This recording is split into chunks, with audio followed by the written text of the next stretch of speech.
Hello, everybody. Welcome to the Red Devil Experience. Nottingham Forest 1, Manchester United 0. Back from the international break. And many people will say back to the same old United. It was a very good game, I guess, for neutrals. Good game of football from both ends. Manchester United, we created good amount of chances, but again, same old story as per usual. We just couldn't score. We couldn't convert. We just couldn't get the job done. I think we created a good amount of some decently good chances as well, and we just couldn't put the ball in the back of the net. And we gave up obviously a stupid counterattack in the first 5 minutes of the game. Anthony Elanga runs 80 something yards by himself, untouched, scores a goal against us, of course, the former club. That of course had to be the story because that's where we are in terms of a football club. We are just we are just totally unlucky about everything. We can't get anything correct in any way. Former player that many people deemed wasn't good enough scores what is the only goal of the match. And for us to lose, but let's be real. Let's be real. We did decently good in terms of gameplay, in terms of build up. We did good. We had more chances than them. We had more possession than them. I was only really worried about them on the counterattack because of the pace that they had, and obviously they scored the first goal because of that. But I think it was a mixed bag because I think there was some improvements in the team. You can see there was many aspects within the team dynamic, within the squad dynamic, that you could tell that we improved, or we have improved, or we looked good in, that we usually haven't looked good in so much. But we still have areas that we need to improve. We haven't gotten that clinicalness yet.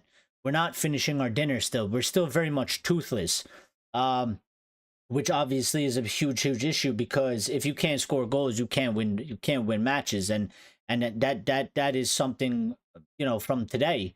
I think we could have won this match. In my argument, I think we're fairly unlucky in the fact of that we played well, and we should have scored off of the chances we had. The chances that we created, we should have scored. And we should have at least gotten a point, if not three. I think we were more dangerous than Forest for the entire match. Now, I had some notes. But before we get into that stuff, please smash the like button for me if you can. Greatly appreciate it. Helps the channel grow. So if you could do that, please smash the like button if you're watching the show after it's live. Those likes still count, they still help, so please and thank you, smash the like button. And if you're new and you enjoy the content, subscribe and make sure you hit the notification bell. We go live on the weekly, at least 3 times a week, and we're always here after the matches doing the Red Devil recaps. We will be doing live player ratings and much more as we discuss and break down the match that we just seen. And some of the notes that I took for the first half, obviously we conceded a stupid counterattack goal first 5 minutes. That's something as per usual for Manchester United. We've seen that a lot so far. That is something that we need to eradicate from our team, from our game. There's far too many times in far too many matches since Amorim has taken over that we give up early goals, we give up cheap, stupid goals quickly. We put ourselves in a position where we have to claw back. I mean, to give up that goal in the first 5 minutes, we put ourselves in such a bad position for the rest of the game because Forest, they obviously wanted to do counterattack. They're good at counterattack. They have the speed for it. And to go 1-0 down or 1-0 down in the first 5 minutes, it just plays right into their to their game plan. It's perfect because we have to then push more. We're behind now, and we got to push, and they can sit back and be disciplined, and defend and wait for the opportunities to break on us and try and score another goal. So that needs to be eradicated. That those cheap goals, those cheap early goals, we got to stop doing that. That's one of the things. It's been a reoccurring theme. It's a huge negative. It does the team a huge disservice. So we need to figure out how to eradicate that. But for the first 30 minutes of the first half, the general play from United was good. It was good. First touches, good. Passing, good. Positioning.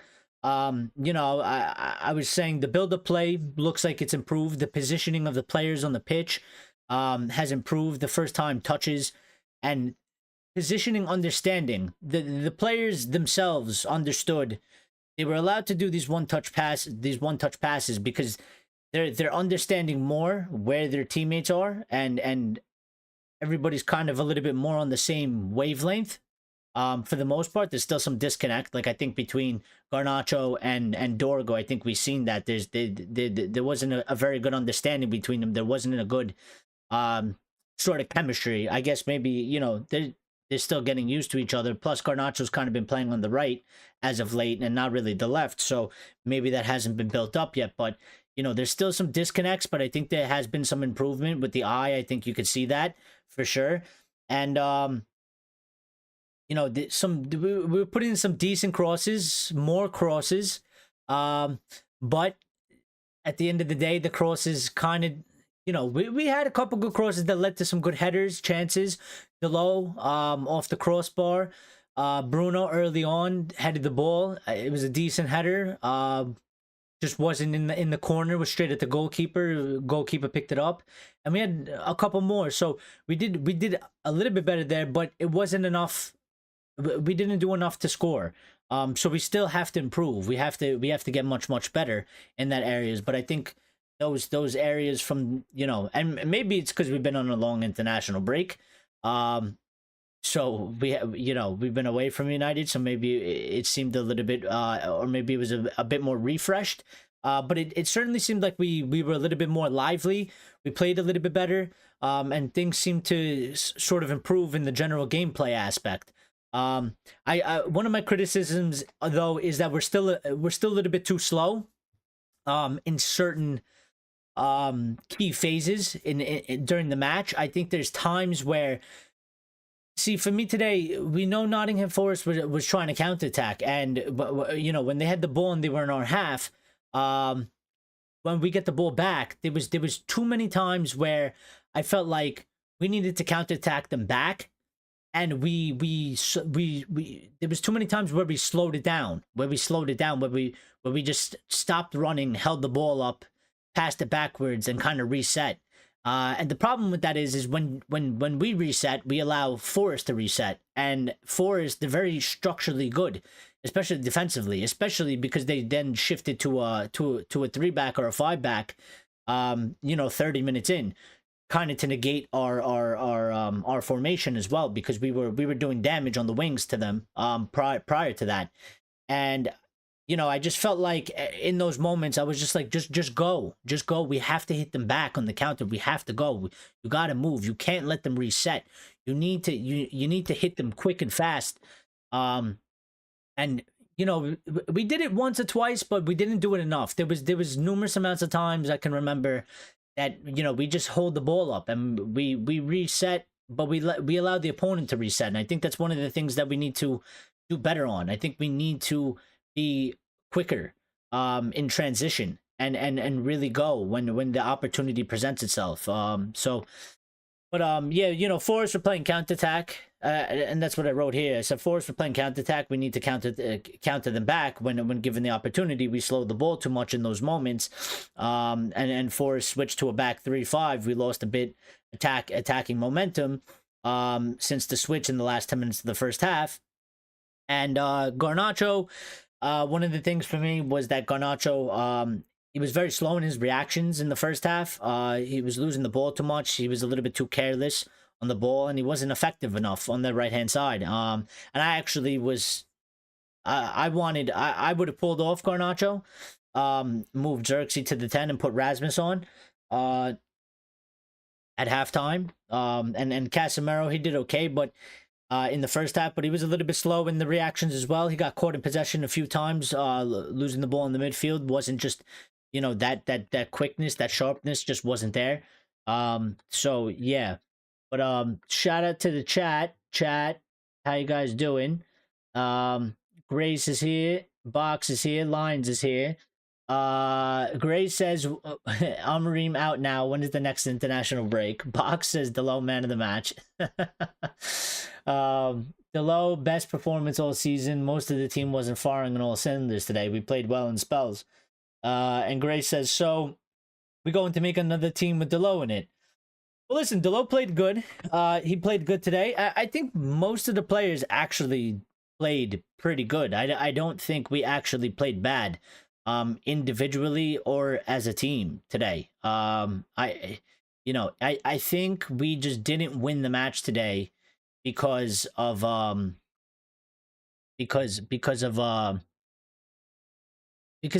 team dynamic, a team aspect. We've been struggling to score goals, open play goals for that matter of fact. We've been struggling. But this wasn't. It's not even just specifically a Ruben Amorim problem. It is his problem now because he's the manager and he needs to sort it out. That's his job. But we've been struggling to score goals. We struggled under Eric Ten Hag, as well. And it's carried over to Amorim, and we need to sort that aspect out. I think we created good chances today. I was happy with the general play. Sure, there was some mistakes, and we weren't perfect, and there's room to improve. But I don't think we played a bad match today. That's why I come away from today's match, and I just feel really, I just feel really unlucky. Today, I don't think. I don't think I can say that Forest dominated us. Forest outplayed us.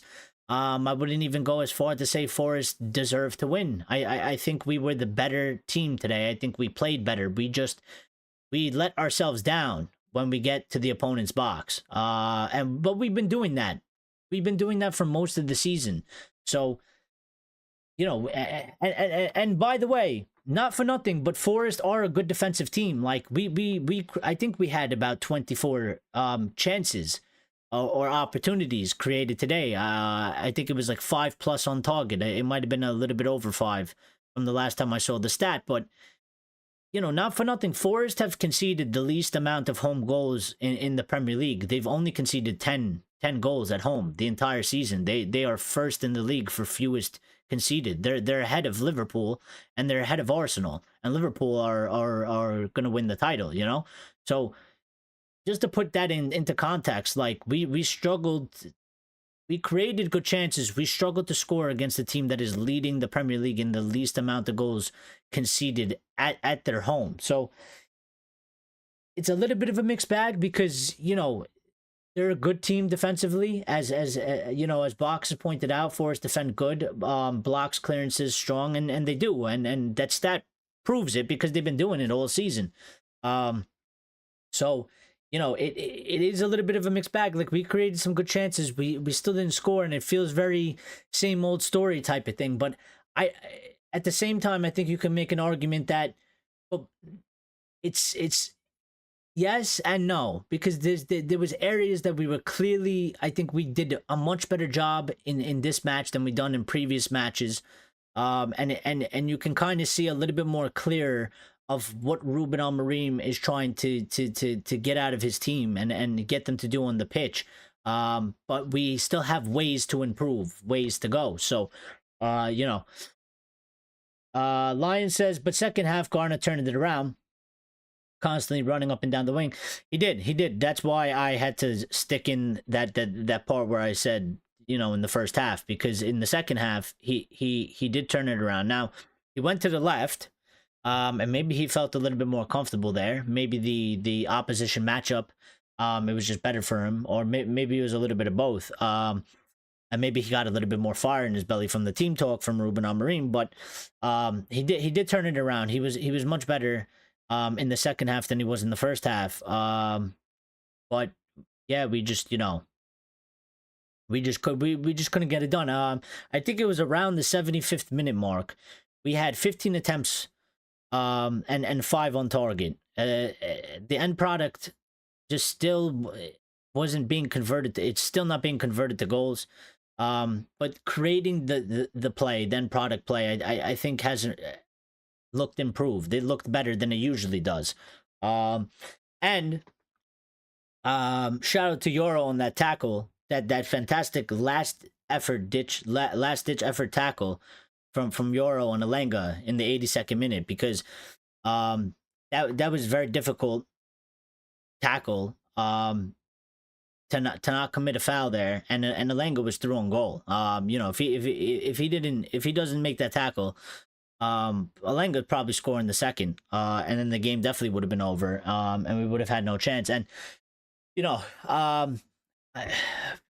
thumbnail says unlucky United. What can we say about Maguire and his late effort that gets cleared off the line? I think there was many things during the match today that it was just very unlucky. Very unlucky. We hit the crossbar, off a corner, off a header. Very good header by Diego Dalot. There was the other one where the goalkeeper deflected it. It went to Dalit. Dalit, I don't even know what he did. Kicked it or miskicked it or something like that. And then you're on the goalkeeper collide, and a foul is given against us, and that play ends. And I feel like those opportunities, like, we should be scoring. We need to be scoring. But there's certain moments in the match that we are just very unlucky in certain areas. And it kind of feels like that it's like a cloud that hangs over the club right now.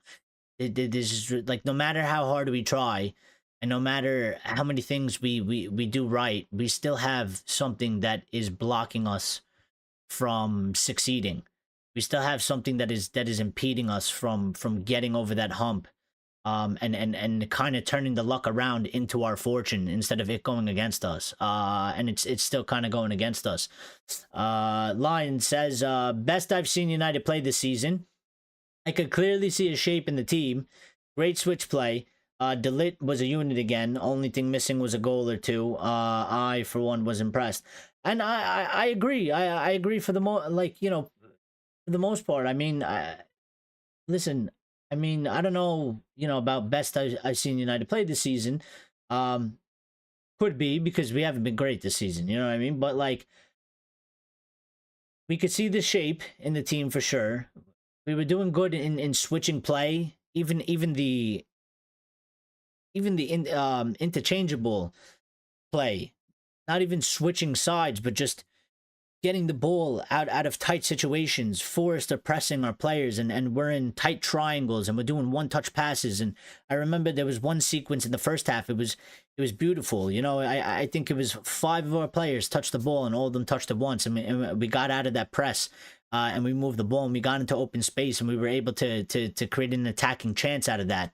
It was between Bruno, Casemiro, Dorgu,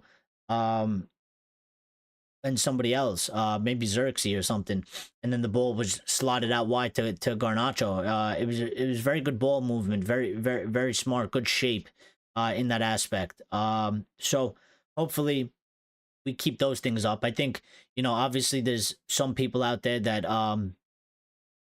they're not going to be so happy because, again, we lost. I'm not saying that I'm not saying that we're necessarily happy, but I'm saying they're going to be very displeased because they might just ignore that shit and be like, yeah, but at the end of the day, we still lost. We didn't get 3 points. We didn't get any points. And it's another loss on the record. And you know what? They're right. But I mean, at this point in this part of the season, at least for the Premier League, yeah, we want to finish as high as possible, but it's been pretty clear for quite some time now that the league for us is dead. And I think that the main objective that we can do right now, when it comes to the league matches, is just keep trying to improve the team as much as possible in all areas, so that we're further along ahead for when next season comes around, because we need to be ready for next season. And obviously we still have the Europa League left, right? We still have the Europa League left to play for. We've been doing pretty good in that in there, so you know, Lion says Sunday we will get a clearer view of how much we've progressed against a struggling City. Well, again, another big match coming up. I didn't think this match was going to be easy.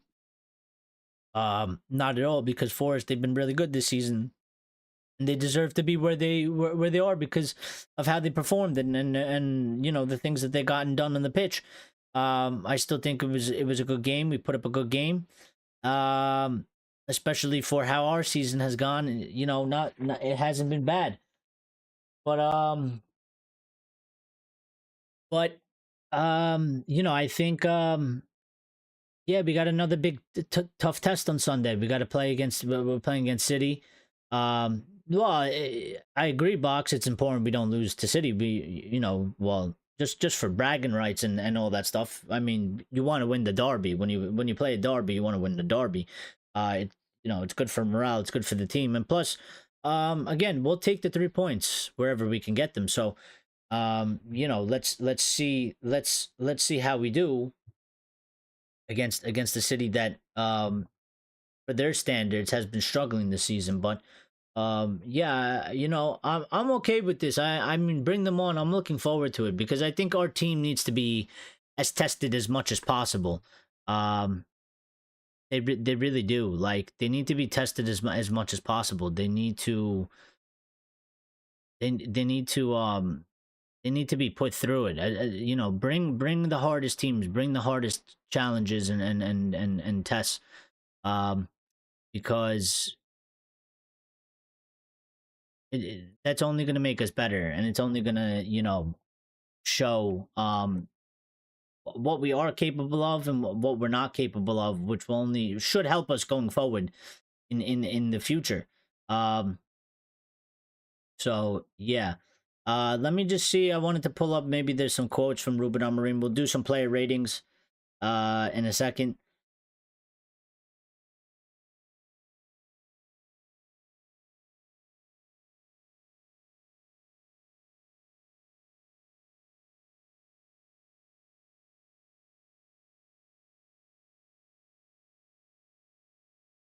Amorim said, we controlled the game, but we already knew this team can score goals out of nothing. When they scored, we changed the game a little bit from what they want. We tried with good opportunities, but in the last third, the last pass, the last assist wasn't there. Then if we don't have that, we cannot score goals. And I mean, that's pretty much what I said in the opening monologue of the show. We tried with good opportunities, but in the final third, in the last third, the last pass, the last assist, it just wasn't there. It fell flat. Either the passes weren't good enough, or we just couldn't get through. And if you don't do that, if we can't get that job done, if we can't get that aspect done, then we cannot score goals, and we didn't score goals. And Amorim also said that this season is like that. We had a lot of shots on goal. We pushed the opponent to the last third, but in the last third, we had a lack of quality. We need to win games, and we deserve more in this game. That is clear, but it is our fault, and we need to do better in the last third. We should have won this game, not even draw, but in the end, we have lost 3 points. And I agree with Ruben Amorim. I agree with Ruben Amorim there. He's echoing kind of the same thing that I said just before. I mean, this season, and it's not even just this season. I mean, because we've been struggling to score under Ten Hag as well. Now, I think there was times under Ten Hag where we didn't even create many opportunities. We didn't even have more than one shot in like a whole 60-70 minutes of a match. And today was not that case. Today was we had a lot of shots. We had a good amount of shots on goal as well. We had more than Forest for sure. And we pushed the opponent. But in the final third, we're still lacking those teeth. We're lacking that quality. We're lacking that bite. It's not there yet. I have faith that we're gonna figure this out. But I still think it's gonna take some time because it's something that we've been missing for a little bit now. and none of these things are really quick fixes. You know, they take time. It takes progress. You have to chip away at it. You know, I kind of look at it like when you start going to the gym. If somebody weighs 250 pounds, they're not going to lose 100 pounds in you know, a couple weeks, even a couple months. It takes much longer than that. So um but he's right at the end of the day, because you know, it is our fault. But we need to do better. We need to do better, and we have to continue to work towards that. um Amorim also said, we know the characters of the team, and one goal can put them in one situation they love. We have to score two goals to win to win a match, and that is frustrating as it was the beginning of the game. We helped the team. We helped them to win 3 points. And again, I think sentiments to what I said, like in the beginning of the show, we have to stop giving away those stupid early, just shitty, crappy goals to concede in a match. We've done it too many times. It hurts the team, and it helps the opposition. And we played right into, that was one of the worst things that could have happened, because it helped Forrest's game plan, for us to concede that goal. And we've done it too many times this season. We've done it too many times under Amorim, and that needs to be sorted out immediately, because it is putting us in very bad positions. And I give the players credit to the point of, I think in the past we would see them, we would see a sort of a petulance around the entire team. We would kind of see their heads go down. We would kind of see them give up immediately. They're not doing that anymore, but they're not making their lives any easier by conceding these goals. They have to stop that. They have to. Amorim also said on United progressing, he said, I see it in the game. I don't lie to myself. Everyone can say whatever they want to say, but we need to win games. We go to the next game. We have Europa League, and we have the next game in the Premier League, and that is the focus. Yeah, so I mean, fair enough. I mean, I seen it in today's match for sure, and I think, you know, Lions said that. Lions said that as well. Um, so you know, but again, end of the day, Ruben Amorim is very well aware. You know, and that's kind of what I was trying to allude to before, is that, you know, we're pointing out, we're trying to find positives, and I think there was positives in the match to point out and give credit to, and kind of take that into the next couple matches coming up, and see if we're really on that path. We're really, you know, actually improved, and not that it's a one-off. But at the end of the day, there's many people out there, bigger picture, they're not going to give a shit about that. We need to win games, and that's what they care about, winning the matches and winning the 3 points. And at some point, uh you know, this kind of free pass that he's sort of getting by a lot of our fans, at some point that will end, most likely next season, for the most part. So it's important to get to winning ways and get a winning mentality, so that we can, you know, get going. um Apparently, Mateus Delit was limping as he left the stadium. But he told, I guess, a reporter, he said that he was okay. I mean, but you're not a doctor, but hopefully he's all right.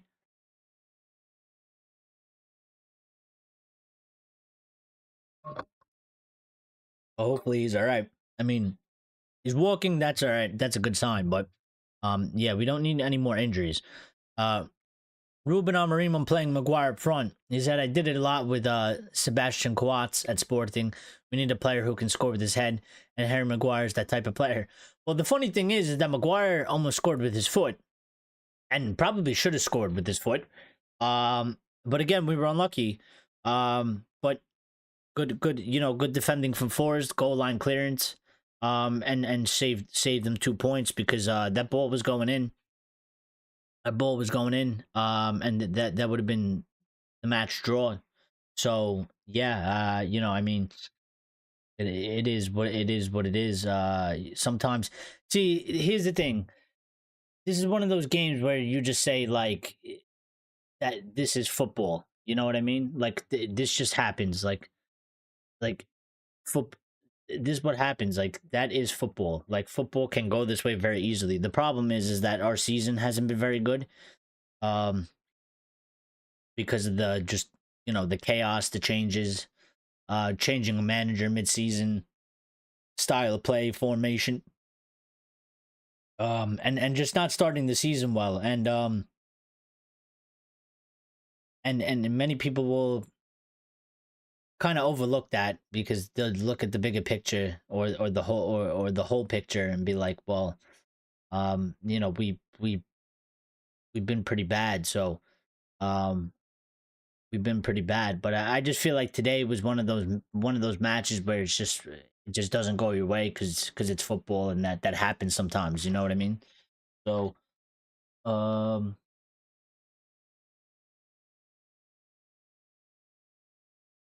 what are you guys saying in the chat? Um, Fox says the Leon tie is a big one though. Absolutely, but I think we'll beat. I think we can beat Leon. I don't. I'm not fearful of Leon. I think we'll pass Leon. Lion says he's calling a draw against City. And Box is agreeing.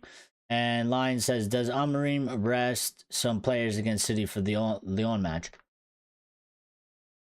No, no, I don't think so. I don't think so. Um, I mean, he might rotate a couple players. He might he might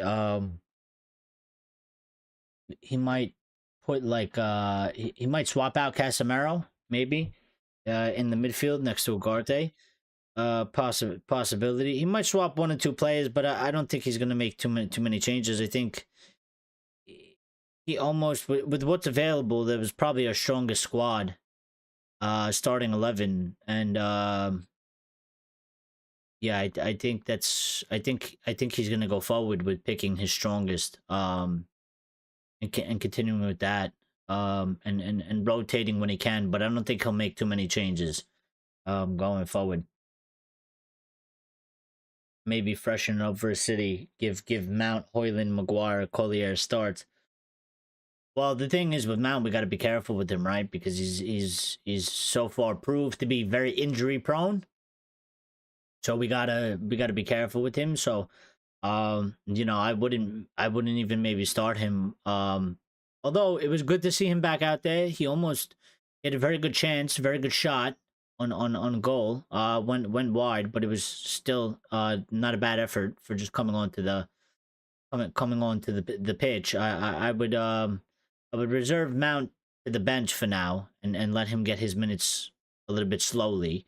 And also the thing is, I think Mount's probably also, he's definitely lacking sharpness because he's been out for so long and he's lacking match sharpness for sure. So I think it actually just benefits him better to not start matches, and then come on as an impact sub, when the opposing players are more tired on the pitch, kind of level the playing field. Um, so yeah, for that part. Collier, I'd like to see him get some minutes as well. And I think Rasmus needs to go back in striker, and Xerxes needs to go back in the 10. And Maguire, I think we could probably use Maguire in there as well because Maguire was doing decently good. But so let's see what happens. Going forward.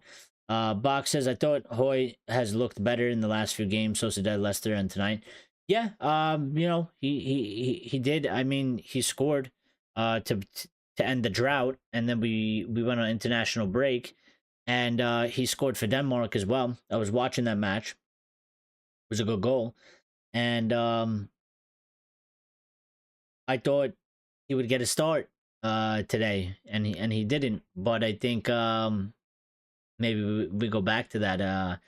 Obviously Amorim changed things up, probably tactical wise, putting Xerxes up there. But in the end, it still didn't really make a difference. We were still very toothless in the final third. We were still very we it's frustrating because I feel like we did all the right things during the match, except for the last bit where the ball goes into the box and then the ball goes into the net. Like that little bit, and it's very frustrating because it's like we were doing good things. It's just like, and we still just couldn't figure out how to score. But again, not for nothing, Forest are a good defensive team. They've been doing it all season, and especially at home, they've conceded the least amount of goals. So, it was a little bit. I mean, when you compare the clubs and you say United to Forest, we're obviously the bigger club, but like in terms of how our seasons have gone, they've been totally different. Um, they're totally different. Amorim saying the goal allowed them to play the game the way they wanted. We were often in the final third, but we lacked quality. I think we were unlucky not to score from our chances, and that's how I feel. I really do feel that. And that's why I titled the stream "Unlucky United" because I think for the majority of the match we were the better team. We did the better things. But we didn't get the 3 points or even a point. We didn't get anything out of it. So it's just bitter. It's bitter. Because I do believe that we deserve to win the game today in terms of everything else that we did. We don't deserve to win because we didn't put the ball in the back of the net, but every other part, I think we were the better team and we played better. Um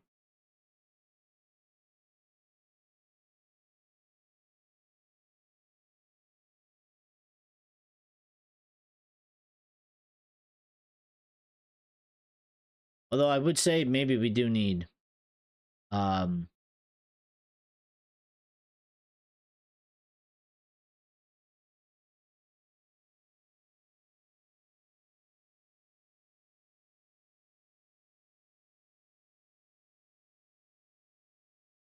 sorry, I'm just reading something. So somebody on social media has said something to me in reply to my post for the stream and said, "So you're surprised we lost to Nottingham Forest?" Question mark. And I'm just gonna stop right there. In no part, in any aspect, in any of my posts on X, did I write anything about being surprised that we lost to Nottingham Forest. The post literally reads: Elanga dagger downs Toothless United, Nottingham Forest 1, Manchester United 0 highlights. With the live link, then says live player ratings, and the thumbnail says unlucky United with exclamation marks. And they said, so you're surprised we lost to Nottingham Forest? No. And then said, for your information, United were a better team than Forest today. Okay. Well, if this guy was watching the stream, he would know this is what I'm saying. Everybody was predicted score United getting smashed. All right. Well, I don't know who everybody is because I didn't see that. And then said, why we can't go for young? We need mature players that are ready and remove that disaster goalkeeper. That shit we have. All right, guy. All right. Um. Yeah. This is some of the people you find online. Clearly, just making up his own story in his head. As you know, just making up his own story in his head to a social media post I made, which is absolutely hilarious. Um, Actually, I want to reply. I want to reply. I'm gonna reply. I'm gonna reply and tell him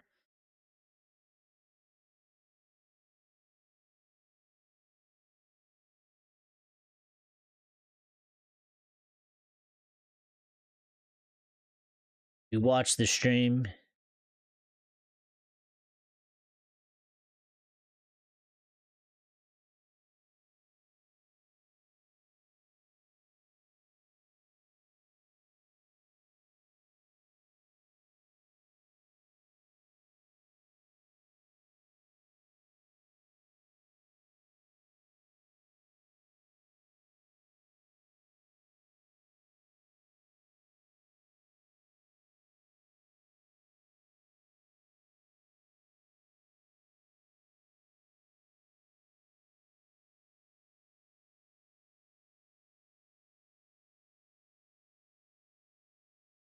I replied back by saying if you watched the stream, you would have known if I was surprised or not, instead of making up a story in your head about what I thought of the match. Thank you. Sounds angry. Sounds like Axe. Well, I don't think it's Axe unless Axe has different as it's like a different name on Twitter. But yeah, I mean,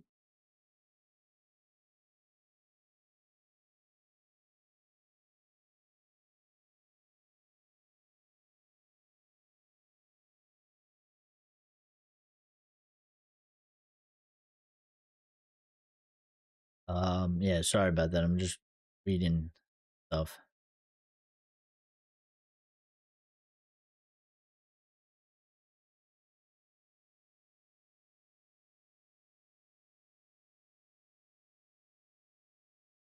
So let's do player ratings. Let's do player ratings. We'll get it out of the way. And we'll get it over with. Do. I need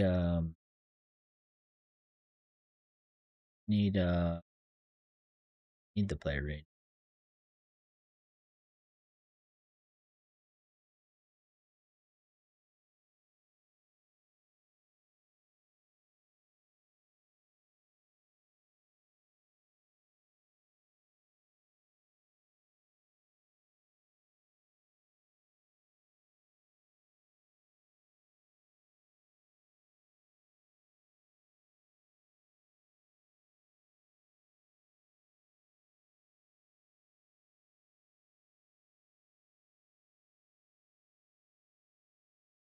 Shit. Man.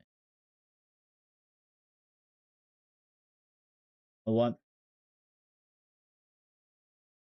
Let me pull this up here. Pull this up here.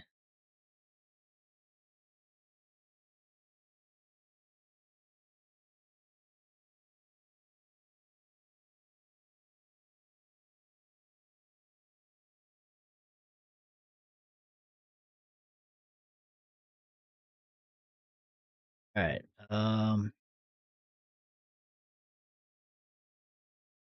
Here's the full line.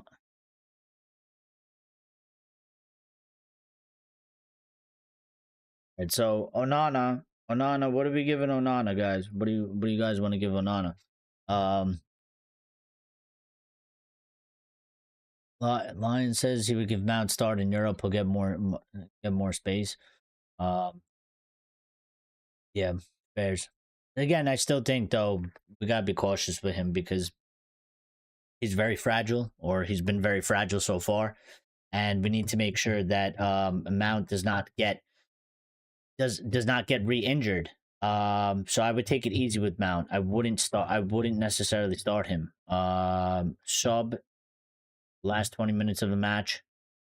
Give him some time. Let him build it up a little bit over the next couple matches. And then we can increase the playing time as we go forward. Box says must be a troll. No, I don't think it's a troll. Box. I don't think he's a troll. I think he's you find these types of people all over online. And that's kind of the problem with social media. Like you will post something saying it in one way, or not saying something at all. But when somebody reads something, they develop the story in their head of what you say and not actually what you say. And then they will reply, based off of that. So you might say something, or make a post about something, discussing it in a general manner. But when they read it in their head in a different way. They might read it in their head the way that they would say something like that, and therefore they then they literally they make the story up in their head. They make up the narrative, and then they reply. Wouldn't it be great enough if Onana proved this all wrong? I mean, it would. It'd be great if a lot of our players would prove many of our different fans wrong. But yeah, I mean, even that goal. listen, I'm not gonna blame Onana for the goal. I'm not gonna blame him for the goal per se, but I will say that I think he could have done better, and I think he could have. I like when I seen it, I was just like, if somebody was better at shot stopping, um, more particularly not in the air. His biggest problem has been his biggest weakness. His biggest weakness, in my opinion, is diving. It's reactions, but it's reactions and stopping balls that are low on the ground. See, I think if Elanga kicked that ball in the air about mid height or so, or even up to here, I think maybe Onana would have saved it. But because it was low on the ground, he struggles. Because I think of how his body build, he struggles to get down and to the angle. And as Lion's saying, he's slow to get to the ground. And when I seen it, I was just like, he could have saved that, or he should have saved that, because it wasn't too far into the corner where he couldn't have saved it. But he's too slow, and I think like his extension isn't great either when he goes to the ground. So, yeah, he's a big lad. So, and Box also saying, Onana slow to react dive to the goal. I thought made a good save for the offsides header. Had little to do apart from that. Yeah, I'd probably give him a 5.5. Just because I think he could have saved that goal. He could have done better. I think it was reachable. But we can't I won't give him a 5, because I can't blame him totally for the goal, because Anthony Elanga ran 85 meters or whatever, dribbling with the ball, and pretty much went untouched, and went from his box to our box without anybody really touching him. So I can't really blame Onana. I mean, because he should have been stopped one way or another. And in that situation, I was trying to think, and I still couldn't really come to determination. I mean, Dorgu was there, and who was it? Maz? Was it Mazuari? And Maz was obviously worrying about Morgan Gibbs White, who was making in the run behind, and it was a very difficult situation, because I was like, well, what could we have done? What did we do wrong in that area once he crossed the halfway line? That that would have stopped it, because from Maz, it's just like, what are you supposed to do? Because I think he did the correct thing in trying to cover both spaces. In terms of that, he's worried about the runner behind him, and that, if he jumps too far or too early, Gibbs White would be completely wide open, and all you have to do is slot the ball to him, and it's over. But he was like basically the last defender back, and it was almost like a 2-on-1. Dorgo obviously, like, coming in a little bit late. And also, you know what? Again, part of the unlucky theme tonight. Dorgo was like right there. Like, Elanga shot that ball, and Dorgu was a split second of a hair too late. And just misses the ball. And then the ball goes into the back of the net. I think Dorgu even made a decent effort to try and stop that and block it, and it was literally just milliseconds difference. And obviously Elanga's pace helping him out in that situation. So, Line says, go and give the guy a 6. Fox says, Maz, Dorgo, Garnacho, Onana all failed to really react or do something, maybe take a booking. Well, that was the other thing, right? Like, I mean, Garnacho was there. He tried to stop him. He went to ground. He didn't do enough. And maybe that's what could have been done.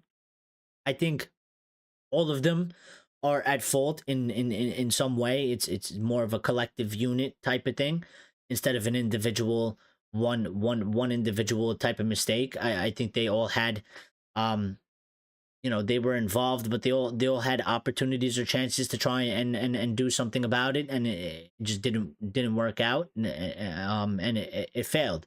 And one of the things is maybe Garnacho should have just completely just, not slide tackle, take him out, but just grab him, rip him down, stop the attack, and just take the foul, up the pitch. Obviously not in the box or anything, but up the pitch. Maybe he should have done that. I mean, he could have done it. Maybe he should have done it. Maybe that would have been the best scenario possible. He tried to slide tackle, and do a clean tackle on the ball. And it wasn't enough. He didn't get the ball, and he didn't stop Elanga from running. Um, and then after that, it was too late because he's entered our box. Or he's right on the edge, so there's nothing you could really do about it. Lion says Garner should have taken him down, just like Ericsson did in the second half. Yeah, fairs, but this is what happens too, and this is the difference, I think right there it's a good example, like when you look at between the kid and experience, and sometimes it's small little things like that in the match, and that's why, yeah, we love to see kids. We want kids to come through. We love young players, but uh, the balance is always important because, again, I think it's little things like that in the match that maybe people don't like pay too much attention to, or really see or really rate.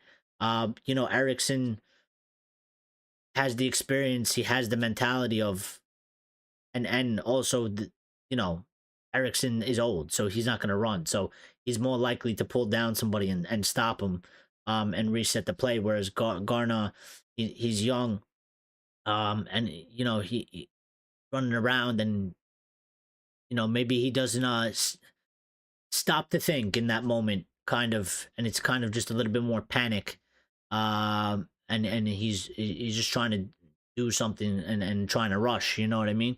So I think that's I actually think that's a good example right there, because it's in the same match. It's one player that's towards the end of his career, experienced good player, and another one that's in the beginning of his career, young player, a little bit erratic sometimes.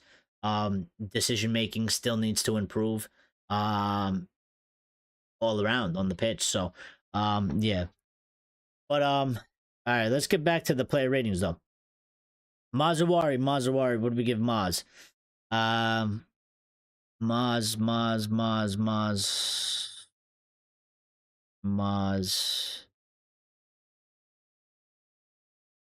I'd probably give Maz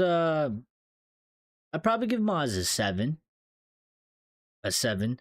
I think he played pretty good today. He had a couple clearances. He had some decently good tackles, couple interceptions.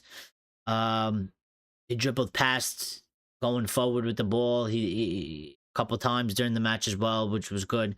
I think there was like one or two times he was like the last man, and made important tackles. He got on the ball quite good. His passes were accurate.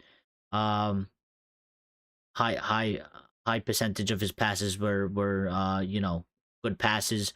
Um,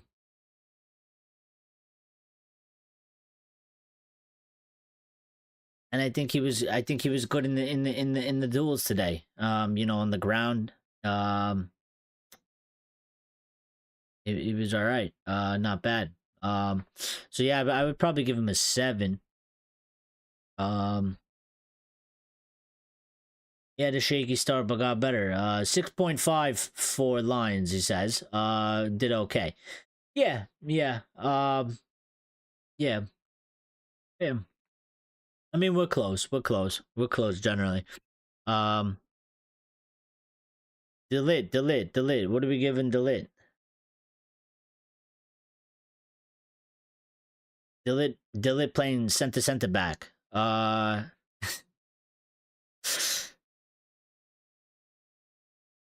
Delit, I would probably give him a 7 as well. I don't, because I don't think we didn't have two. I mean, listen, it's not. they didn't have a lot to do. They had some to do. They didn't have a lot to do, but Lions give him 8. Fair enough. Fair enough. Um, yeah, I think they were all pretty solid. He was solid. He was very solid, and he was very strong when we needed him to be. You know, he had um multiple clearances in the back. Um, he had couple good tackles in there. I like his ball. I like his ball playing ability. As the defender, like the ball playing defender, I like his ball playing ability when he gets on the ball. And passes out of the back and stuff like that. I like that from him. He was good in the air, and he was good on the ground in defensive duels. Um, you know, and he had that big chance that he missed as well. So I think he did good. And again, I don't understand these people that slate him. There's quite a numerous amounts of people that that don't rate him and that have been slating him for this season. I don't really understand it. You know, like Box and Lines are saying, he's been solid. He's been solid for me this season. He's been really solid. He's been solid. He carries himself like that on the pitch. Um, and you know, boxing still it's solid, led well. Perhaps needs to quicken up, releasing the ball. Yeah, that's one of the things because he did lose the ball, um, quite a little bit. He lost it about like 6 times or something like that. So um, yeah, maybe that aspect, but otherwise, I think it was a pretty good outing by him. What about Lion says, "Look, I have a feeling about people constantly saying slating Shaw." Yeah, but Shaw's being slated for something else, right? Shaw gets slated for a different reason. Like Delit is available and Delit's playing for us. And people right now they slate Luke Shaw solely for the fact that he's just never available. Um, plus some of the things that he says. Plus he's been here for a while. You know what I mean? So it's two different things. The Luke Shaw thing I can kind of get it because it's frustrating. He cuts a frustrating figure. The lit thing I don't really understand it because it's his first season, and I think if you're just gonna be fair, I think he's done good in his first season, and he seems very solid player, and I don't understand why there's people out there that are hating on him. When it feels very unnecessary and it feels very forced for some reason. I don't get it. Box says Euro looked rusty, grew into the game and had a good back and forth battle with Elanga. Um, yeah, I think in the beginning, you know, I don't know if it's just I don't know if it was rusty or maybe a little bit of nerves. Again, you know, he's young guy. Um, you know, it's his first season in the Premier League. Um, he's inexperienced in a certain aspect in terms of, you know, you're playing in the top league in the world, and you're playing for a much, you know, you're playing for a big club like Manchester United. Um, and I kind of just think like sometimes when I see him, I think like, you know, because Real Madrid were very interested in him. And he chose to came to us, and I think he chose to came to us because he was out there on that pitch today. He started, and I don't think he gets that opportunity at Real Madrid right now. But at the same time, then I do think that, you know, what he would get at Real Madrid is he would get protection and he would get time to develop his skills and ability. Whereas as at Manchester United, because of our circumstance, he's not so much because we're putting him out there and he's playing and he's getting game time, which is a positive in one aspect. But also that leaves you open to scrutiny. Um and it allows you open to be attacked if you don't have a good game. But you know, he's young kid, he's still developing his game. It's his first season in a new league. He's playing English football. He's not used to English football. Um And I think there's moments in matches where he looks, I would almost call it nervous. Um, it almost looks like nerves. Like he's, I feel like he does actions where he's not 100%. He's not doing them with 100% confidence. I think he's like kind of second guessing himself because I feel like he's trying to do good performances and not have mistakes, and it's leading to a little bit of hesitation. It's leading to a little bit of him being a bit reserved. But I think, like Box pointed out, he grew into the game, and that's why I kind of say that it seems like that. I don't think it's necessarily rust. I think it's just more of a bit of nerves and a bit of him still trying to find his feet at a club like Manchester United and in the league like the English Premier League, and playing English football. But I think he did have a good back and forth. I actually would probably give him. I would probably give him a 7 as well. Maybe a 6.5. Um, I would, yeah, I would give him a 6.5. I think he was a little bit less involved in terms of like clearances and tackles and whatnot. Than the other two center backs, but he did all right. He did all right. His passing was good. Not too many long balls from him. But all our center backs, getting high amounts of touches on the ball, doing good. But he did all right on the ground as well. I think he had like 4 ground duels. He won 3 of them. And he won one aerial duel out of 3 attempts. But one of the things, just like De Ligt, he lost possession a little bit too much. Losing, he lost the ball 7 times. I think De Ligt lost the ball about 8 times. So that aspect needs to work on for sure. Box says he's still very inexperienced. Plus, the Prem is sometimes a lot of pace and pressure from crowd. Yeah, 100%. And I think there's a talent there for sure, and I think we'll see him grow even more come next season, and even for the remaining of the games. But it was good that he was out there, got good game time, and had a decently good game. Patrick Dorgu. Oh, I'll tell you this, Dorgu. I like Dorgu. I like Dorgu a lot. I like what he looks like he was brought in to offer. I like his mentality. Oh yes, thank you again.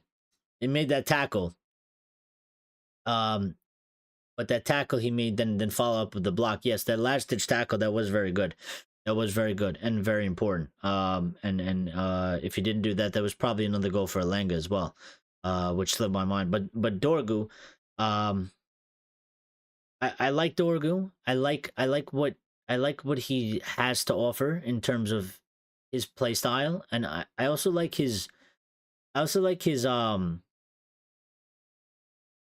also like his I guess like his mindset on the pitch. Like he's always he's trying, constantly trying to go forward with or without the ball, and he's constantly trying to make things happen down the wing, and he just seems like, I know, he stands out to me in the matches. Like he seems like a player that if you're on the opposition, you're just like, this guy is being a pain in my ass, because he's just constantly overloading the side, and he's quick as well. He has a decent cross on him as well, which I think hopefully we see that develop a little bit more. And Box, says still early days for him. Absolutely. Definitely early days for him. But Box says, I felt Dorgu passing is quite sloppy at times, but he provides an outlet as a left wing back. Yeah, I think that's just more of, maybe the passing sloppy, I think, just has to do more with like the team chemistry, but the outlet that he provides as a left wing back is very good. And Lion says, I like Dorgo, and you can obviously see the potential, but man, he needs to practice his passing. Yeah, I think you know what? I don't even I would say maybe it's not even his actual it's not even his actual passing ability. I think it's probably has to do with composure. Um Again, early days, young guy, um, big move, big step up, big difference. You're going from Lecce Serie A to Premier League Manchester United.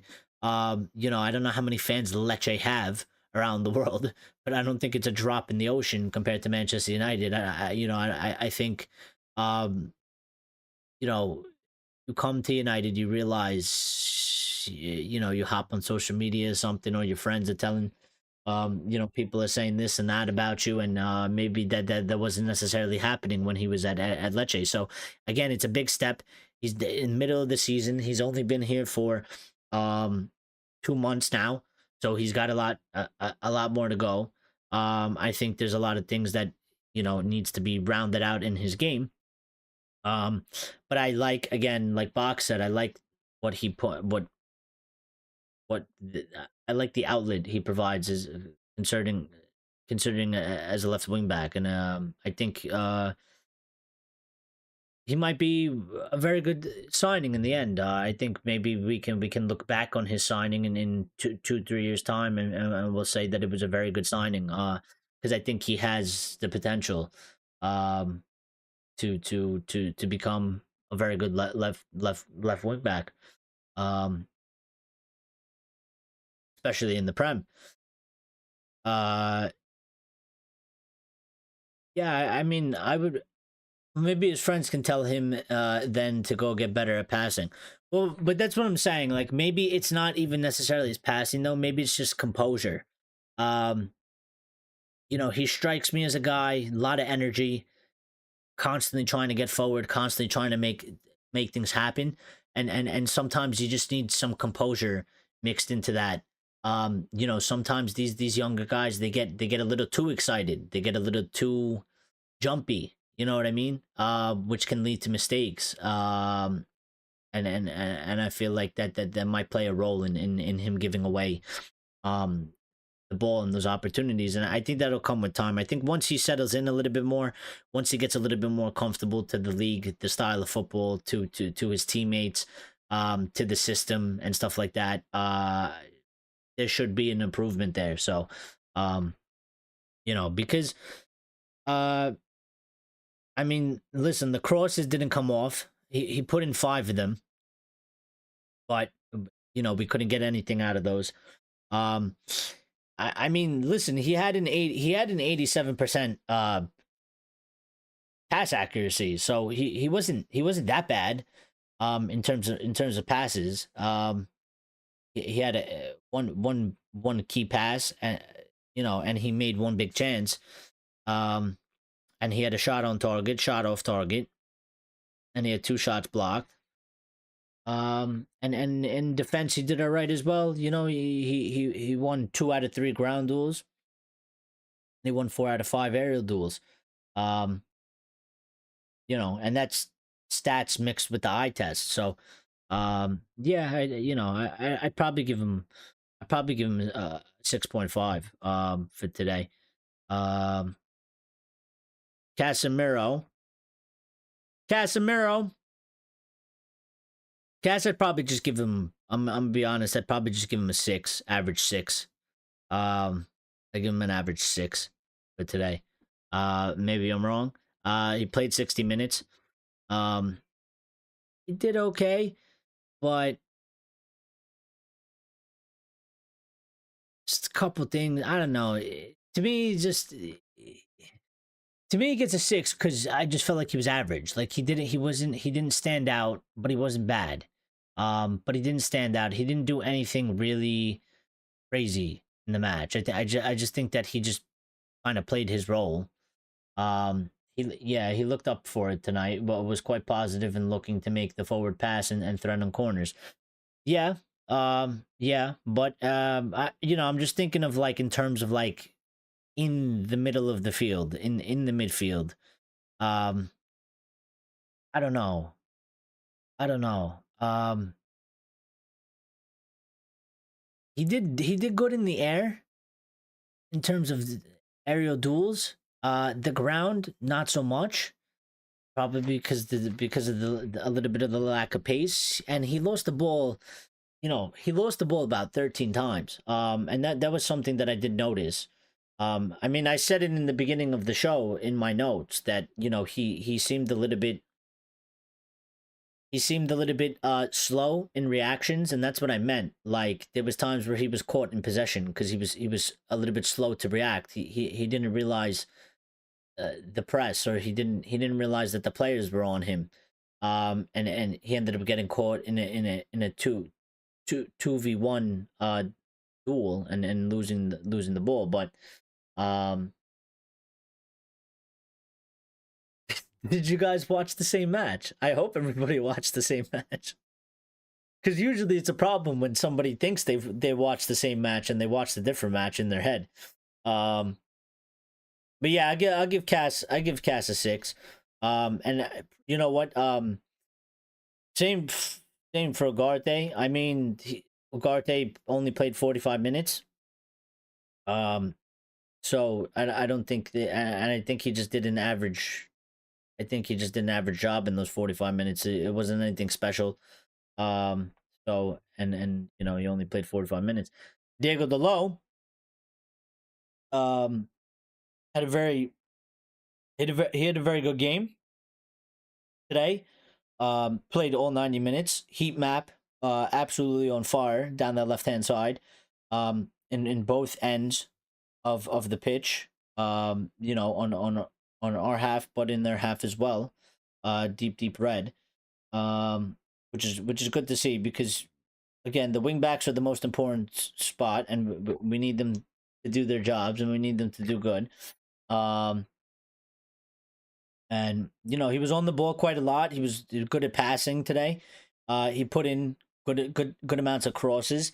He actually put in 9 crosses, and out of those 9, we got 2 chances. So he did better than Dorgo in that department. He also had a little bit more output, but um, yeah, I think when Delo does matches like this is what I'm talking about when I say Delo is a good player, and I like Delo. I We need a little bit more consistency. Um, I think from him would help him a long way. I always say that Delo, I think, is a good player. I know what he's capable of, and when he's on his game, and he's kind of like this today, where he is very on his game. He gets forward. He makes the passes. He makes correct passes, but he completes the passes, give and go. He gets into to the position you want him on the side of the box, and he puts in some good crosses in there. And that's really, I can't really ask for much more than that. I think a little bit of his problem this season is that he's been a little bit inconsistent. Um, but um, yeah, he was good today. So hopefully he carries it over for tomorrow. I would probably give Delo a 7 for today as well. Because I think he played particularly well. Even defensively, you know, ground duels, aerial duels, he did well. He lost the ball quite a lot, but that tends to happen when you're kind of playing winger wing back. Um because you're gonna go into the opposition half, and you're going to be defended, so it's a little bit different than some other players, like our like our right center backs, and the mid and the center midfielders. You definitely don't want them losing the ball a lot. So but yeah, it did all right. Box says common sense, Manchester United fans. Who would have thought? It's only for the time being. Don't worry, something will happen, and we'll lose our shit again. We'll lose our shit again for sure.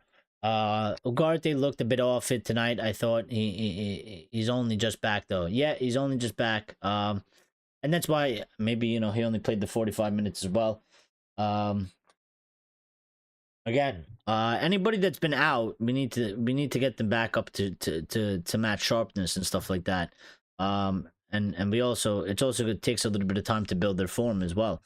Um, so um Yeah, I don't think it's a problem. I know Garth was getting a lot of hate recently. I don't really understand it, especially because he wasn't even playing. And somehow he became a topic of discussion over the past like 3 weeks. Again, another player don't really understand. No, first season, um, has come in. I think he's done decently well, for his first season. And I don't understand some of the hate, that he's getting from some of her fans. I don't get it in that aspect. So uh Box says Delo, one of his best performances of the season, looked like his form from last year, strong, quick, and confident. Yeah, and he needs to just keep that up. Listen, we all know he's capable of that. We've seen him do it. We've seen him do it before. We've seen him do it on a consistent basis. This season, I think he struggled for some consistency. And to be fair to him, that's not even his fault, because Man United as a team as a whole has struggled for consistency. So I think that's just a theme of Manchester United this season. So I don't think it's even a personal thing. And Lion says Delo probably added a extra few millions on his asking price tonight. Yeah. Lion says some people just love to hate. Sure, case in point. Yeah, but again, I will tell you that again, it's different. Like Luke Shaw, one, hasn't helped himself with the things that he's said and done publicly, but then also his unavailability makes him a frustrating figure. And I think many people are still upset with the fact that he didn't play much last season and then just ran to England because he wanted to play for England and then got re-injured and hasn't been available for us. So again, like those circumstances are very different. Because I understand why people get on Luke Shaw's case, and I understand why they banter him, and I understand why they talk crap about him. You know what I mean? I get that. Because when they do say these things about Luke Shaw lines, I will say that nobody even says that he's a bad player, in terms of, like, they don't say that Luke Shaw is shit ability wise.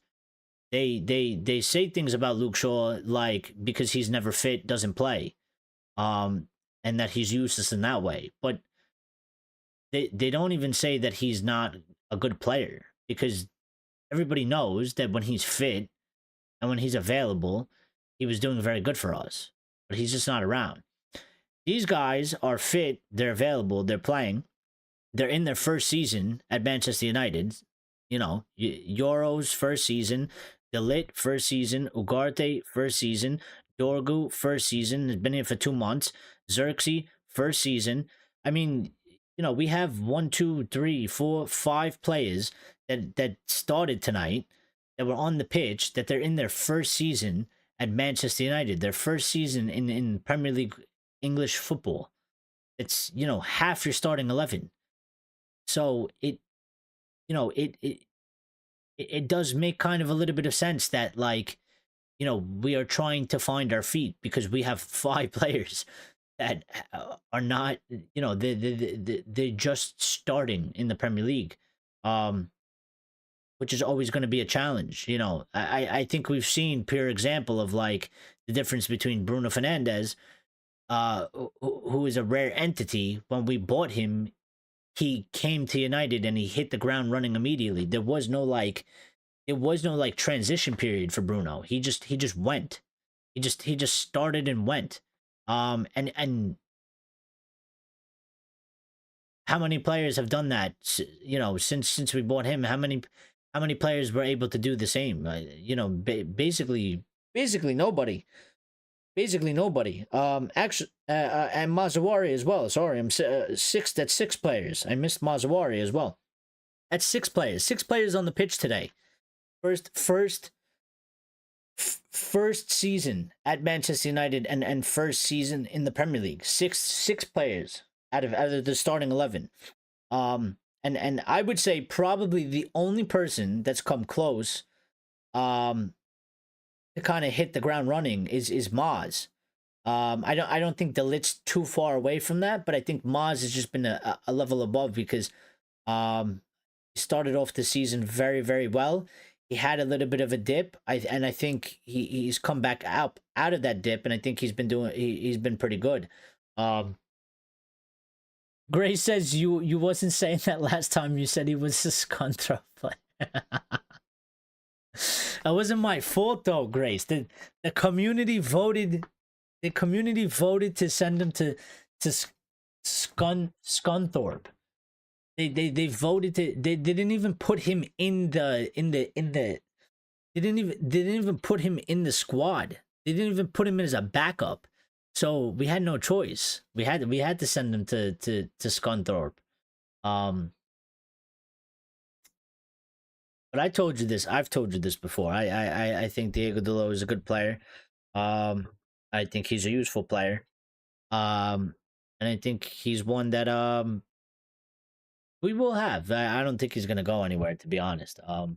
Even if Frimpong is there available for 40 million, I don't think we're gonna do that. I think actually Ruben Amorim will probably tell them that he is happy with the wing backs as of right now, and I think he's gonna go focus a little bit more on definitely the striker position, and maybe the midfield, or another winger type player. But Lion says you have Amos. Let me have Shaw. No, you can have Shaw. It's fine. And I like Luke Shaw. I'm telling you, I like Luke Shaw. I think Luke Shaw is a good player. Just unfortunately, Luke Shaw, just never available, and constantly injured. Grace says you guys are bullying Delo, and now you want to kiss his backside. Flip flop FC. Nobody bullied. Nobody bullied Delo. Garnacho, 90 minutes. Tale of two halves, I guess. First half, in my opinion, wasn't so good. Again, I said I probably would have taken him off based off of that display that he had in the first half. Second half, improved. Again, I maybe it's because I believe in him. I need more from him. He needs to do more. I expect better from him, and I expect him to do better. He improved in the second half, but I think he could have hit another level or two, and I feel like he needs to hit that level. But yeah, he's important to us because he has that drive. He sort of has that directness. He still needs to figure out things in his game. We need to work with him to round out parts and bits of his game. Sometimes he's still a bit too selfish on the pitch. He's too selfish on the pitch, and he needs to kind of get that through his head, and stop being so tunnel vision in certain moments. But because you have to get that part of your game correct. It's not a bad trait to have that. It's not necessarily a bad thing. I don't want him to get rid of that 100% because I think that's what makes him a dangerous player. I think that goes to his directness, his ability to, drive at opponents. But it's choosing and picking when to do that, and reading the game that's in front of you and reading this situation. And sometimes he just does it at the wrong moments, and sometimes it comes off really frustrating because you want him to do one thing and he does the opposite in that moment, and you were like, no, you had to make the other choice, and you chose wrong, and now you fucked up. You fucked up the entire play that we had. You've messed it up. So Garnacho, up down, provides a constant threat and is willing to shoot / attack, which I like. Yeah. But the decision making very frustrating regarding to when to pass and shoot. Yes, and that's what I'm trying to get at here. He needs to sort that part out. And I think he'll be a lot less of a frustrating figure.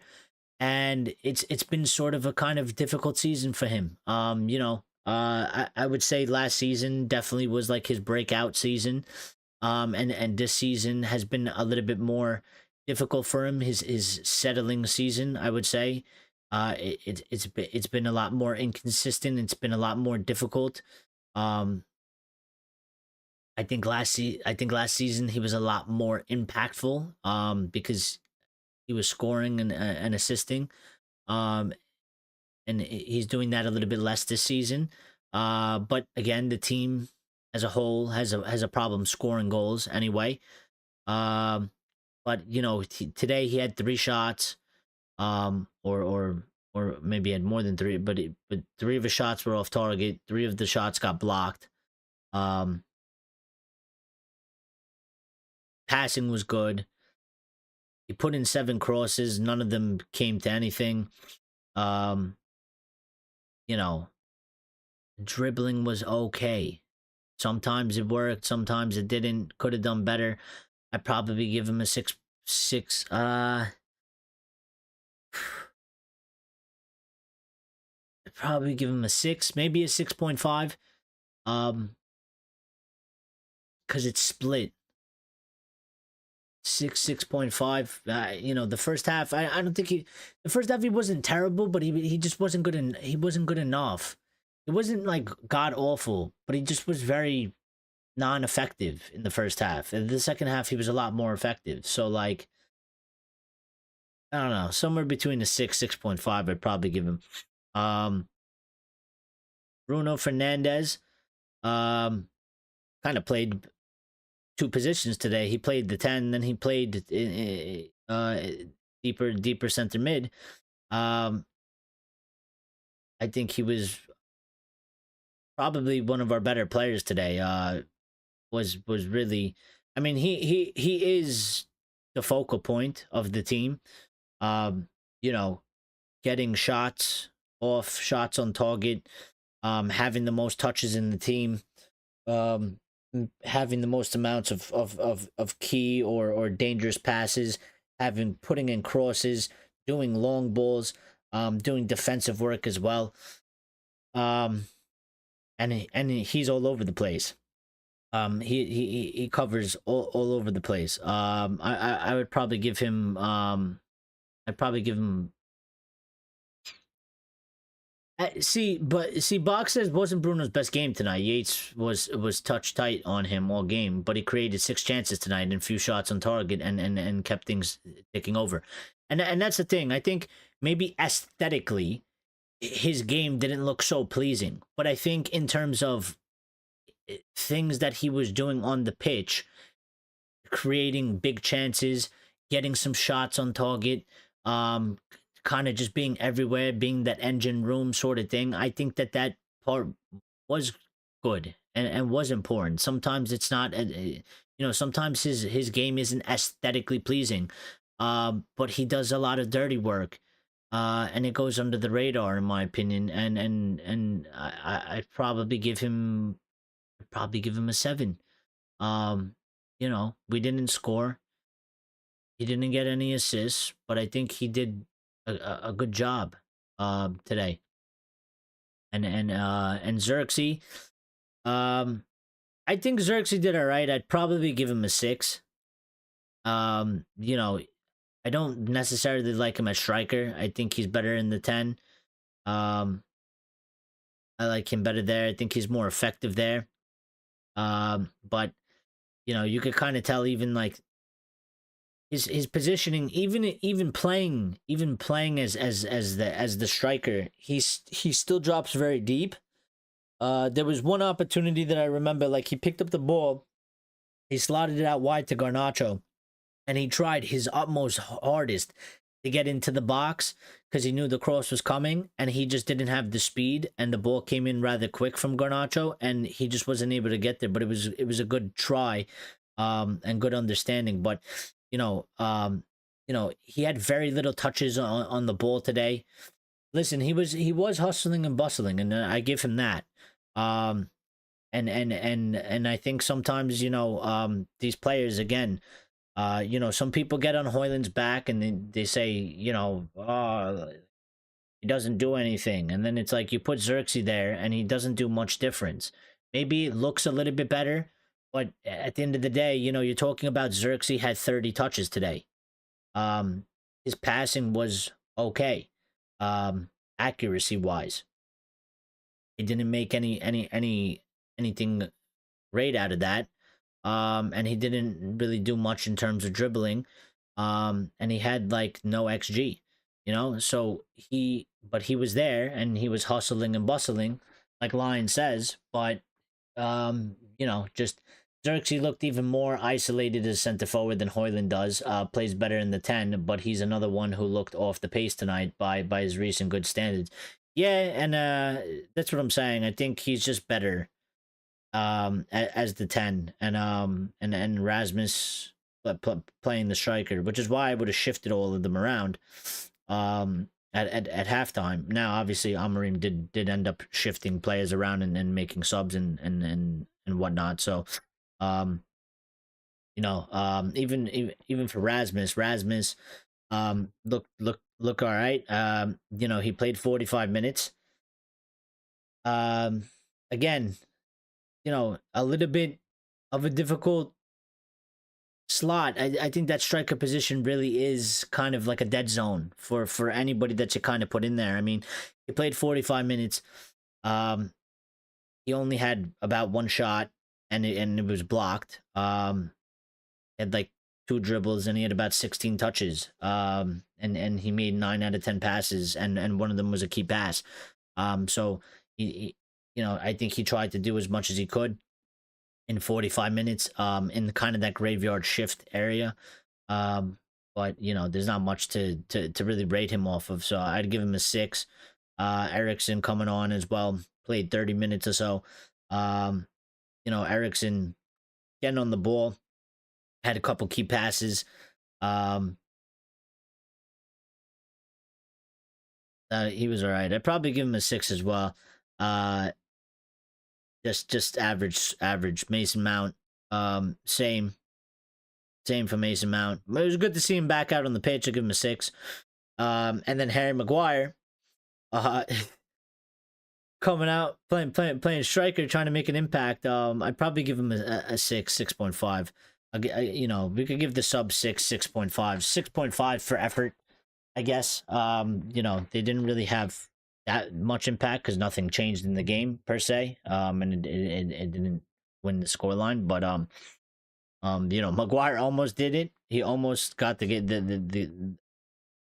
goal to tie it up. So, man of the match.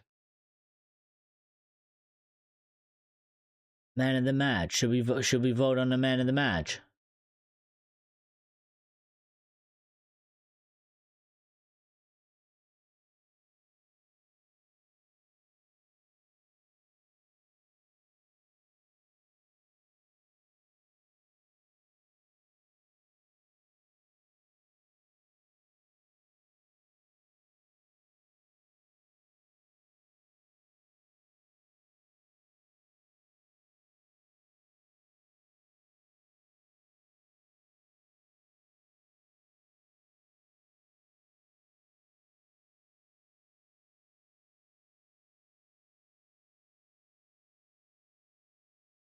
Got a poll for the man of the match. If you guys want to vote, I'm gonna go and check news real quick to see if we got anything extra.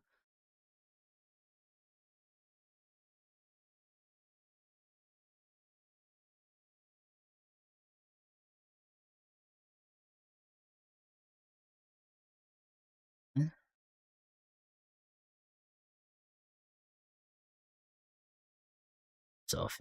Fuck.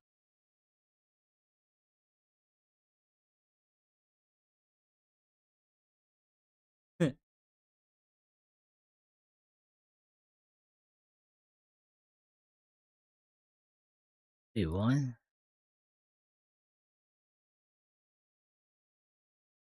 Responded on a question you posted here on Twitter. This guy's living in a different dimension on X. This guy is living in a different world. I didn't post a question. This guy's on another planet, dude. Don't do drugs, kids. I think this is what happens when you do too many drugs. This guy's, I don't know what he's talking about. Because I sent him that reply, and he responded back to me. He said, "Did I respond to your stream?" No, I responded on a question you posted here on Twitter. We all know how United are no point asking these questions. All we want is the season over. I didn't I didn't I didn't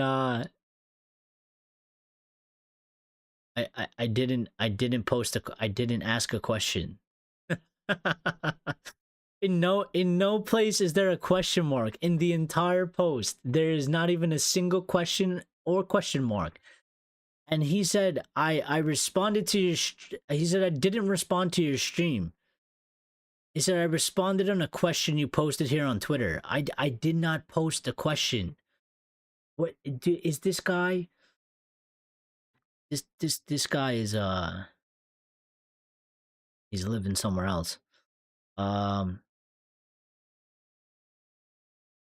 Something here that I just wanted to read. Where did it go?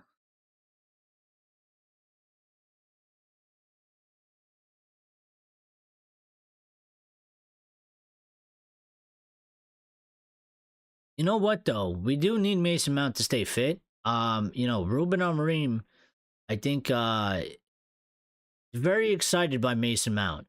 You know, he's when you hear Ruben Amorim speaking about Mason Mount, I think he's desperate for Mason Mount to stay fit because I think he believes that Mason Mount is going to fit his system absolutely perfect.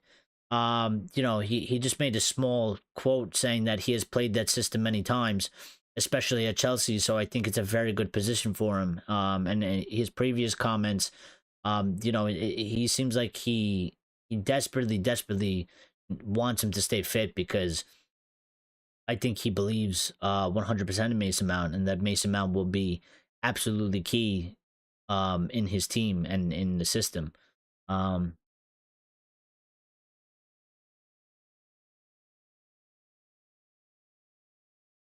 People making arguments talking about we need established players and not these younger talents that we're waiting on or you know buying to develop. We need ready made people like Cunha and Yokeres, which I think fair point, and we've been saying that, but we need a mixture of it. So funnily enough, Amorim was asked on Garnacho's bad choices, and he said it can happen in a match. The most important thing for me is that when he has to come back and defend, he does it.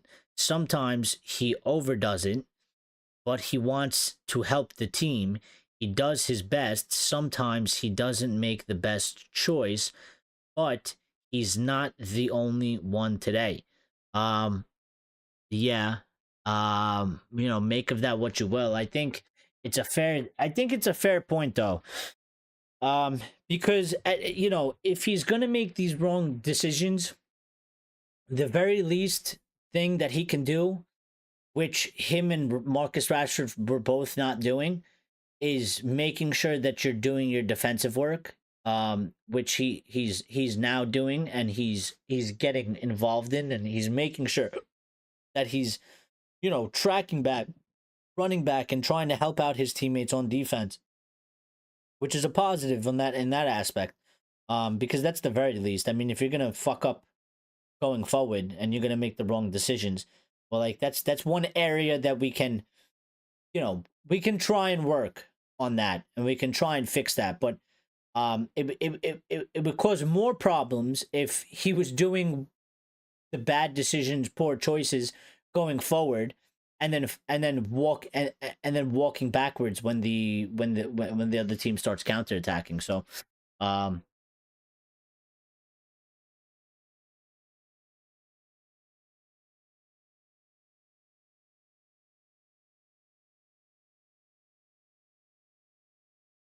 Amorim was asked about the derby. He said, we're going to play at home. We know it's very difficult. It's a difficult season, but we'll be ready for the match. So, fair enough. When do we play our next match? We have only 2 votes. Grace has come with her player ratings, saying Lions has voted for Delit.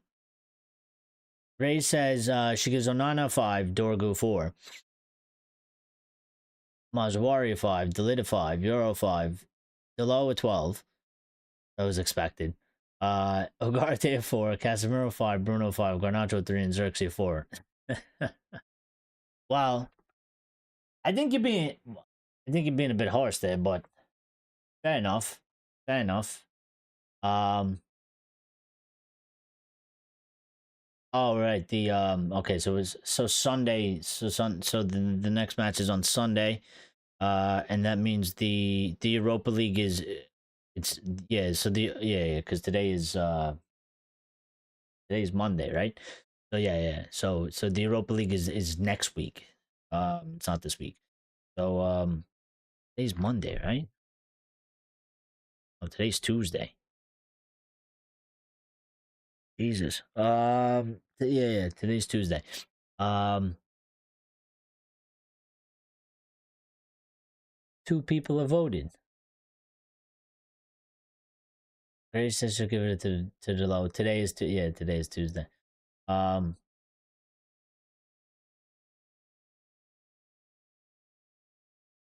probably man of the match. I'll probably give it to Delo as well. I gotta break the tie. So man of the match, we'll give it to Delo. Yeah. I'm all over the place. Especially because we played a match today and it's on Tuesday, which is unusual. So, I'm trying to think if we're gonna stream tomorrow or not. I can't.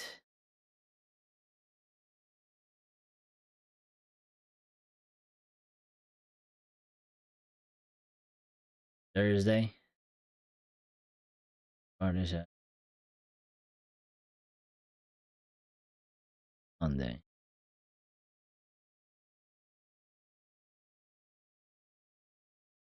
Yeah, we'll probably stream. We'll probably stream tomorrow. We'll stream tomorrow, probably around the same not the same time as today, but normal time. Like 7:30 p.m. UK time. Around there. I'll schedule it ahead of time, but we'll stream. We'll do a stream tomorrow. We'll discuss some topical news types of things. And we'll see how it goes, but yeah, so we're gonna give Delo man of the match. That is our man of the match, and we're gonna end the stream. And thank you everybody for joining.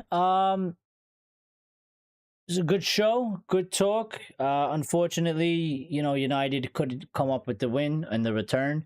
Hopefully they make it up to us and they beat City on Sunday. And as we get closer to that, we'll discuss that as well. But we'll see you all tomorrow. The low man of the match and an apology, right? No, there's no apology. There's no apology. There's no apology for what? Apology for what, Grace? There's no apology. Delo gets man of the match. He deserves it. We're being fair, Grace. We're being fair, okay? We're being fair. Delo man of the match is a parting gift from us. We're just trying to be nice to him one last time before we ship him to Scunthorpe. Listen, I can't apologize. I wasn't the one that the community as a whole. If you want an apology, you can ask the community to apologize. I didn't personally not stick Delo in the team. It was voted by the community. The community didn't put him in there. So, you know, um that's their thing. I've always stated that I like Delo. I think he's a good player. Um and I would definitely keep him in the squad because I think one way or another he's useful, whether he's a starter or not. Now I would be enticed about maybe, getting Frimpong in. I would probably selfishly just go and buy Frimpong and keep Delo at the club. But when I say those things, I try to think of in Manchester United, um, you know, Manchester United current situation, which apparently we don't have money. Um, so we would have to fund sales. In an ideal world, though, I would just go grab Frimpong. I'd leave Delo alone, um, and leave him here, and interchangeability. Maybe use him on the left, maybe on the right. Frimpong is a scun. It's a scun throw player. Not yet. He isn't. Not yet. He isn't. It was rigged. Clearly, yes. I think they were against you. They were voting. They were voting against you, Grace. 100%. Yeah. Amorim loves the low. So if Amorim goes, he goes. So be careful for what you wish for. But that's another thing. Grace. Like Amorim loves the low. And you keep asking for Amorim to be sacked. So,